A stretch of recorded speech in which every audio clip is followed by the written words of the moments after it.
अब आते हैं ट्रांसफार्मर की तरफ। हमने ट्रांसफार्मर का एक पर फेज सर्किट बनाया था। मैं दोबारा उसको एक दफ़ा ड्रॉ करता हूँ। ये आपके पास प्राइमरी साइड थी, then this was the shunt reactance, shunt impedance on the primary side. ये हमारा सबसे पहला, जो आपको अगर याद हो तो हमने अभी मॉडलिंग में भी किया था, लेकिन आपने मशीन्स में इसको कंप्लीट स्टडी किया था।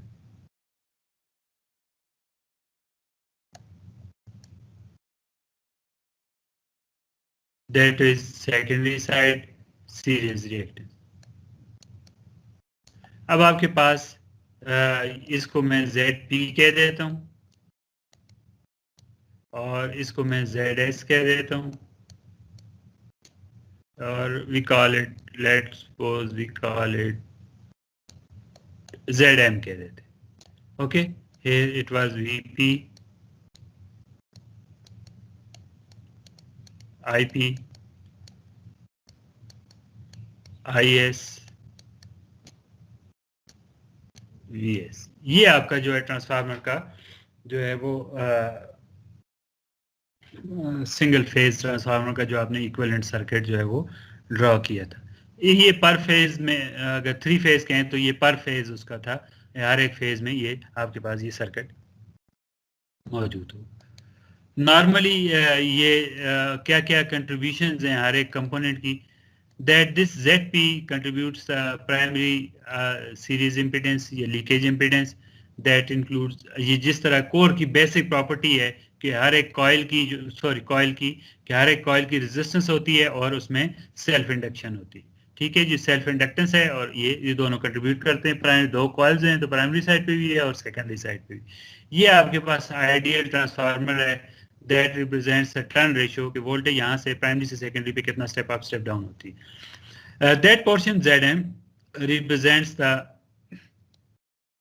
core loss component and the magnetization current, even if the transformer is on no load, still there is there flows some current in the primary side that contributes for the core losses and the magnetization.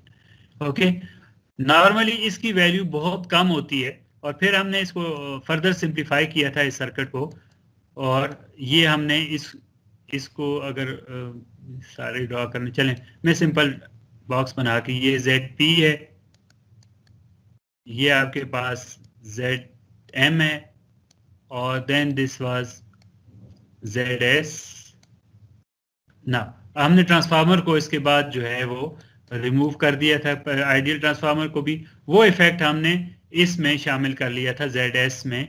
तो now we call it ZS, we have transform this from the secondary to the primary, तो transformer eliminate हो जाता है, और ये उसी तरह ZM जो है वो रह गया। तो now here we have VP, but here we have VS dash, that is वही फार्मूला जो हमने VP over VS is equal to A। इसी तरह वो जो सारी हम ट्रांसफॉर्मेशन करते थे फ्रॉम प्राइमरी टू सेकेंडरी, ये हमने इम्पीडेंस मैचिंग में जो है मेरे ख्याल में ये हमने सीखा था कि ट्रांसफार्मर इम्पीडेंस को भी ट्रांसफॉर्म करता है। नाउ ये आपके पास एक पार्ट आ गया। ये इसको फर्दर सिंप्लीफिकेशन में कहता है कि इफ नॉर्मली होता भी यही है कि ये जो आपके पास पोर्शन है, इसकी वैल्यू नॉर्मली 1 to 2% होती है करंट कंट्रीब्यूशन में on the rated value, with respect to rated value. तो इसको आप इग्नोर करके इसको और अप्रोक्सीमेट कर सकते हैं। So now we have this final equivalent circuit, final तो नहीं, सेमीफाइनल इक्विवेलेंट सर्किट, ये आपके पास आ जाता है, और इन दोनों को आप ऐड करें तो you get this final equivalent circuit, जिसको आप कहते हैं सीरीज लीकेज इक्विवेलेंट सीरीज। ये आपके पास ट्रांसफार्मर का दैट इज Z इक्विवेलेंट, हमने इसको नाम दिया था, that is equal to ZP। ये हमने सिर्फ सेकेंडरी से प्राइमरी पे रेफर कर बना रहे हैं। Similarly you can refer it from primary to secondary, ZP plus ZA dash. तो यहाँ पे आपके पास VS डैश होगा, क्योंकि we have developed from primary to referred from secondary to prime, ये VP होगा, ये करंट होगा IP और ये आपका इक्विवेलेंट सर्किट था ट्रांसफार्मर का जो एट द लास्ट हमने किया था. और in this case the transformer is modeled with only the equivalent series leakage impedance. Leakage impedance को कोई वो हुआ ना समझें, that is only the basic property. कोई भी coil है आपके पास that exhibits leakage impedance, that is comprises of resistance, series resistance और उसके साथ उसके इंडक्टेंस, सेल्फ इंडक्टेंस, ये आपके पास है. तो ये आपके पास जो है वो इक्विवेलेंट सीरीज लीकेज इम्पीडेंस है. और चूंकि ट्रांसफार्मर भी itself is a static device, so the leakage impedance will not change if the phase sequences change. So therefore the positive and negative sequence impedances are the same.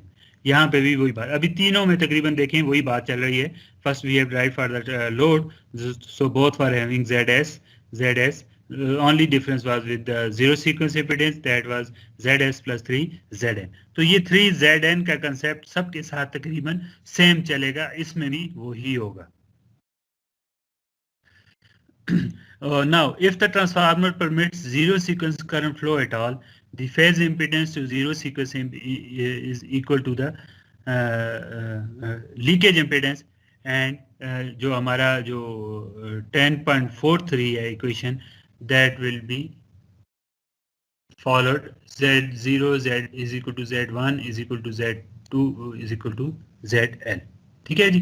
अब लेकिन जब आप 3 phase transformer बनाते हैं, हमने मुख्तलिफ connections आपने study किए होंगे. दैट इज प्राइमरी साइड पे YY है, ये हमने 4 स्टडी किए थे, Y delta, then delta Y and ultimately delta. ये हमने मुख्तलिफ सर्किट जो हैं वो स्टडी किए हैं. ये 4 मुख्तलिफ उसकी जो हैं वो टाइप्स. तो ध्यान के साथ सुनने वाली चीज़ें हैं अभी. तो अगर आप ट्रांसफार्मर को Y डेल्टा या डेल्टा Y में उसमें रिप्रेजेंट करते हैं कि प्राइमरी डेल्टा कनेक्टेड है 3 फेज और सेकेंडरी Y, सो देर हमने पॉजिटिव सीक्वेंस चूंकि पढ़ा हुआ है ऑलरेडी सारी चीज़ें, so there was a phase shift of 30 degree. Okay, तो फेज शिफ्ट जो है वो एंगल का भी फेज शिफ्ट होता है 30 डिग्री का. और सिमिलरली और अगर हम इसको नेगेटिव सीक्वेंस इंप्रेस करें voltage, for the negative sequence voltage, the corresponding phase shift will be minus 30 degree. So the equivalent impedance, equivalent circuit for the zero sequence impedance will depend on the winding connection and also upon whether or not the neutral are grounded. अब दो चीजें, ये Y मैंने बना दी है, Y की सिर्फ Y में ही पॉसिबल है कि ये आपके पास न्यूट्रल तो मौजूद है, but is it grounded through some impedance, ground के साथ कनेक्टेड है. ये कंट्रीब्यूशन अब मुख्तलिफ हो सकती है. अब ये जैसे पहले Y पढ़ा, तो Y में मुख्तलिफ ऑप्शंस हैं आपके पास. Y ग्राउंडेड है या नहीं, Y सेकेंडरी पे भी ग्राउंडेड है कि नहीं. ठीक है, अब प्राइमरी पे है, सेकेंडरी पे नहीं है, सेकेंडरी पे है, प्राइमरी पे नहीं है. सिमिलरली Y डेल्टा में या डेल्टा Y में Y ग्राउंडेड है कि नहीं.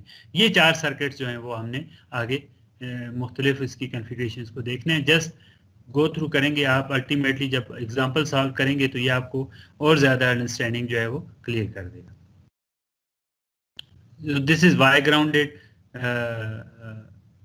तो ये आप लेट्स सपोज आपके पास ये एक सर्किट है और उसमें एक ट्रांसफार्मर आ गया ये. ठीक है जी, ये आपके पास पॉइंट A है और ये पॉइंट A डैश है. ये आपके पास 3 फेज ट्रांसफार्मर आ गया. तो यहाँ पे सिंबल बना होगा Y और उसके साथ लगा हुआ है ग्राउंड. सिमिलरली Y और उसके साथ लगा हुआ है. तो ये आगे सर्किट और कंपोनेंट्स, ये आगे लेट्स को ये यहाँ पे सिंक्रोनस मशीन है और यहाँ पे आपके पास ट्रांसमिशन लाइन है और then there is a load. ये सिंपल जो है वो आपके पास आ जाएगा एक sir.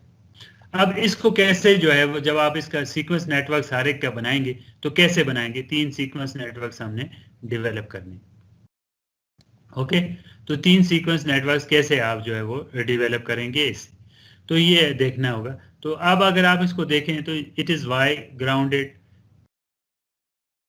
Zero sequence current, the sum of phase currents, ये भी आपको पता होना चाहिए कि I N is equal to I A plus I B और I C. Or in this case, since both neutrals are grounded, there is a path for the zero sequence current to flow in the primary and secondary, and आपके पास ये जो दोनों common points हैं ये grounded है, ठीक है।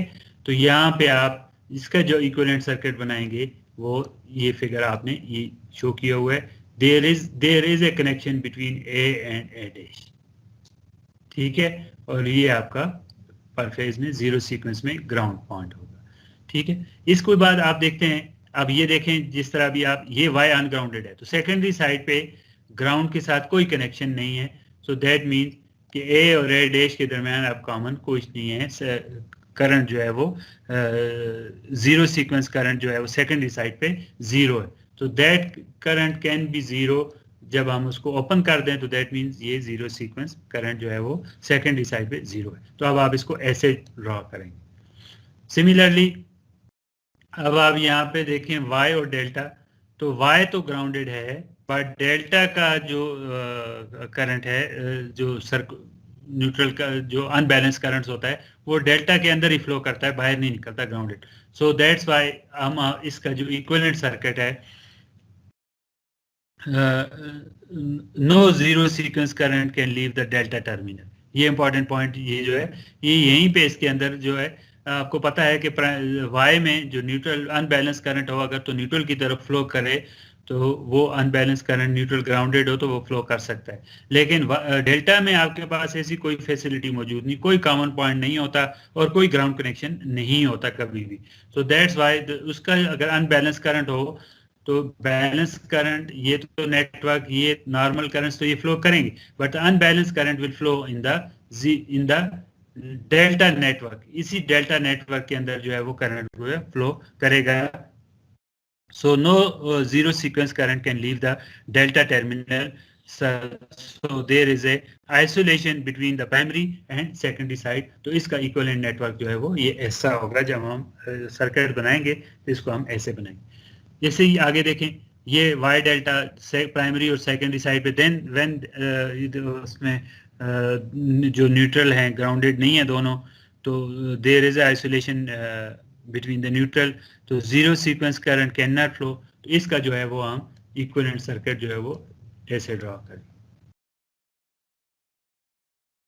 इसी तरह डेल्टा डेल्टा में तो आपके पास जो न्यूट्रल और ग्राउंड कह लें कि अनबैलेंस करंट इधर ही फ्लो करेगा, ठीक है। सो ये कॉन्फ़िगरेशन भी इसी को रिप्रेजेंट करती है, and no connection between the primary side and secondary side. देखें जस्ट एक लाइन यहाँ पे भी ब्रेक है और यहाँ पे भी ब्रेक है,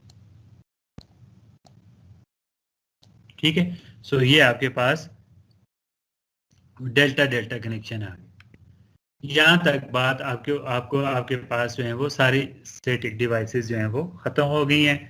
पॉजिटिव सीक्वेंस नेगेटिव सीक्वेंस सबका सेम आ रहा है, the only difference is with the zero sequence impedance, और जीरो सीक्वेंस इम्पीडेंस जो है वो that is only the major, उसमें जो डिफरेंस है that is a neutral point, neutral to ground connection through some impedance ZN।